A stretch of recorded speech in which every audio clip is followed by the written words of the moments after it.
Hi friends, good morning good morning good morning, সুপ্রভাত, শুভ সকাল।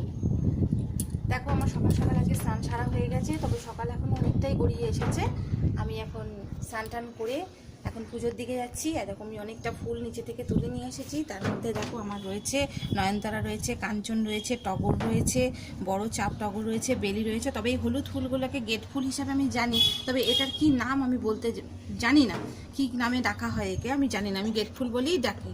তা এটাকে যদি তোমাদের জানা থাকে কারোর যে এই হলুদ ফুলটাকে কী নামে পরিচিত, এবং তোমরা যদি জানো কেউ তাহলে আমাকে কমেন্টে অবশ্যই জানিও।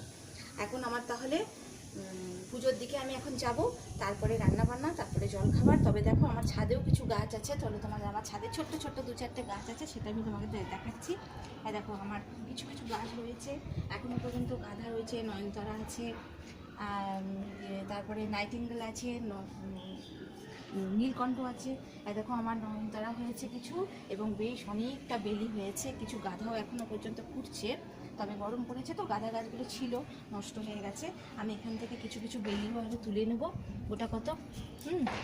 গোটা কত বেলি তুলে নিলাম আমি, যদিও এখনও কুড়ি অবস্থাতেই রয়েছে, আর বেলি আমার মনে হয় আর প্রয়োজন পড়বে না। তা এবার আমি দুটো নয়নতারা নিয়ে নিচ্ছি। গাছে অনেক নয়নতারা আমার ফুটেছে, দেখো আমি নয়নতারা কটা তুলে নিলাম। ব্যাস আমার মোটামুটি দেখো আজকের অনেক ফুল হয়ে গেছে, এক ঝুড়ি ফুল হয়ে গেছে। আমি এখন পুজোটা সেরে ফেলবো, পুজোটা সেরে ফেলে তারপর জলখাবারের দিকে যাব, এবং তারপরে আমি রান্নাবান্নার দিকে এগিয়ে যাব।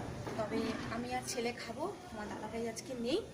আমাদের দুজনের মা ছেলে যা হোক রান্না করে তাড়াতাড়ি করে ফেলবো। তাহলে চলো, বিকেলে আমার একটা লাইভ প্রোগ্রাম হবে, আশা করছি সেটা করতে পারবো, তোমাদের জানিয়ে দেবো 6:30টার সময়। তোমরা যদি পারো সকলে আমার লাইভ প্রোগ্রামটা জয়েন করার চেষ্টা করো। তাহলে চলো টাটা, আজকে পুজো করে নিয়ে খাওয়া দাওয়া, বাই বাই, টাটা।